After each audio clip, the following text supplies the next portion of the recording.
In Austin, Texas, their police department told their residents if they get robbed at an ATM that they should call the non-emergency 311 number, which is in stark contrast to what they think you should do if you see an act of hate. If you see or experience an act of hate, report it. If there's an immediate threat, call 911. And for those of you that aren't from the area, 311 is a non-emergency number that connects you with a friendly and knowledgeable ambassador. So obviously the Twitter replies were slamming Austin PD's response time, discussing how citizens can no longer depend on them for safety, and calling out Austin Police's social media page for making sure the robber in their image was a well-dressed white guy, as it does align with how much Austin PD's social media seems to use an awful lot of city resources on pledging their allegiance to certain ideologies. But 4 days after their ATM robbery post, several news outlets started reporting on it, criticizing their increasing crime rates and short-staffed department, and how much the defund the police movement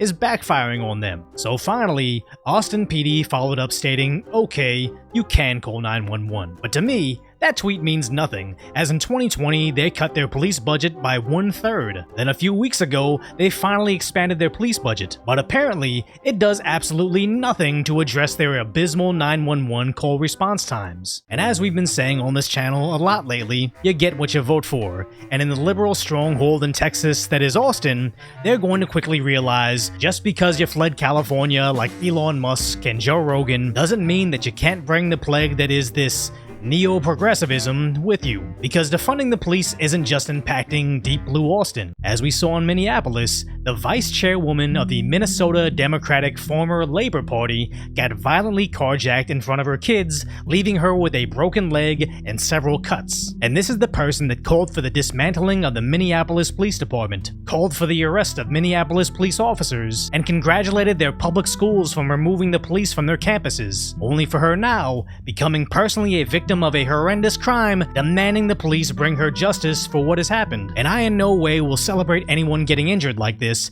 but I think this will serve as a rude awakening for the people that support these political leaders. Because if this was anybody in the peasant class the Democrats claim to be so concerned about, they would get zero justice and probably told to call 311 to speak to a friendly city ambassador to ask them have they tried not being a bigot, and give these violent criminals the compassion and respect that they deserve. But when heinous crime happens to the elite class, like a Democrat chairman that has connections to the mayor, that has power over the appointed chief of police, you can rest assured strings will be pulled, priority will be made, and the criminals will figure out what happens when you target someone that currently outranks you on the oppression tier chart. But for everyone like me and you, the best we can hope for is the rainbow cop car that reminds us that this is a safe place, despite the fact that as of last year, they no longer respond to what they call non-emergencies. And a week ago, apparently they tried to classify getting robbed at an ATM as a non-emergency. So if you appreciate my concise, lighthearted commentary on the tragic status that is today's reality,